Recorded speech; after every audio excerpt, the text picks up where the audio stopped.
गुरुर्ब्रह्मा गुरुर्विष्णु गुरुर्देवो महेश्वरः गुरुरेव परं ब्रह्म तस्मै श्री गुरवे नमः।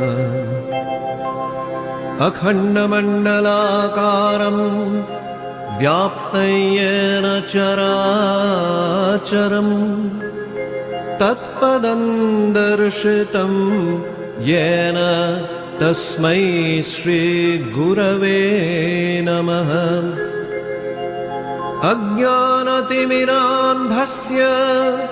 ज्ञानाञ्जनशलाकया चक्षुरुन्मीलितं येन तस्मै श्री गुरवे